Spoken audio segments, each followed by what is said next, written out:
श्री राम जन्मभूमि संभवतः विश्व में पहला ऐसा अनूठा प्रकरण होगा जिसमें किसी राष्ट्र के बहुसंख्यक समाज ने अपने ही देश में अपने आराध्य की जन्मस्थली पर मंदिर निर्माण के लिए इतने वर्षों तक और इतने स्तरों पर लड़ाई लड़ी हो। संतों, सन्यासियों, पुजारियों, नागाओं, निहंगों, बुद्धिजीवियों, राजनेताओं, जनजातियों सहित समाज के हर वर्ग ने जाति पाति, विचार दर्शन, उपासना पद्धति से ऊपर उठ करके राम काज के लिए स्वयं को उत्सर्ग किया। अंततः वह शुभ अवसर आ ही गया जब कोटि कोटि आस्थावानों के त्याग और तप को पूर्णता प्राप्त हो रही है। आज आत्मा प्रफुल्लित है इस बात से कि मंदिर वही बना है जहां बनाने का संकल्प लिया था।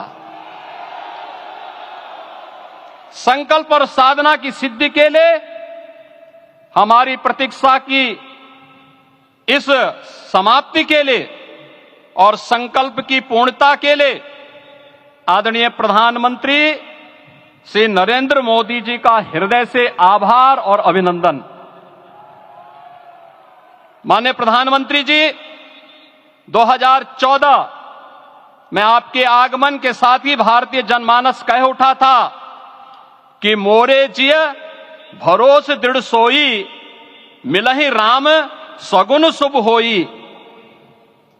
अभी गर्भगृह में वैदिक विधि विधान से रामलला के बाल विग्रह के प्राण प्रतिष्ठा को हम सब साक्षी बने हैं। अलौकिक छवि है हमारे प्रभु की, बिल्कुल वैसे ही जैसे तुलसीदास जी ने कहा कि नव कंज लोचन कंज मुख कर कंज पद कंजारुणम। धन्य है वह शिल्पी जिसने हमारे मन में बसे राम की छवि को मूर्त रूप प्रदान किया है।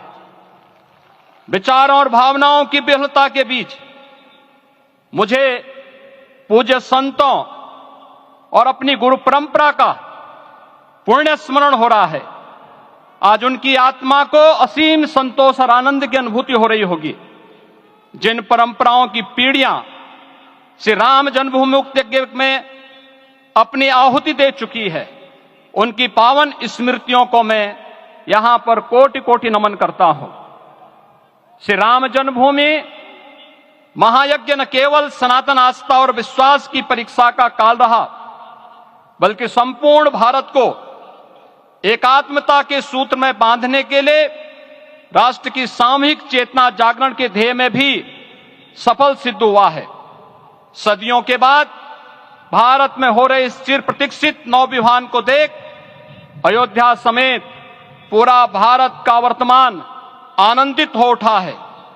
भाग्यवान है हमारी पीढ़ी जो इस राम काज के साक्षी बन रहे हैं, और उससे भी बड़भागी हैं वो जिन्होंने सर्वस्व इस राम काज के लिए समर्पित किया है और करते चले जा रहे हैं।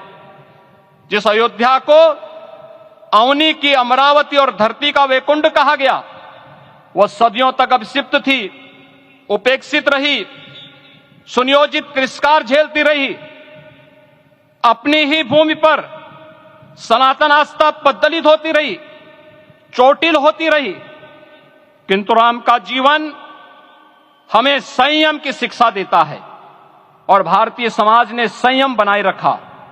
लेकिन हर एक दिन के साथ ही हमारा संकल्प और भी दृढ़ होता गया, और आज देखिए पूरी दुनिया अयोध्या के वैभव को निभा रही है। हर कोई अयोध्या आने को आतुर है। आज अयोध्या में त्रेतायुगीन वैभव उतर आया है, दिख रहा है। यह धर्मनगरी विश्व की सांस्कृतिक राजधानी के रूप में प्रतिष्ठित हो रही है। पूरा विश्व दिव्य और भव्य अयोध्या का साक्षात्कार कर रहा है। आज जिस सुनियोजित एवं तीव्र गति से अयोध्यापुरी का विकास हो रहा है,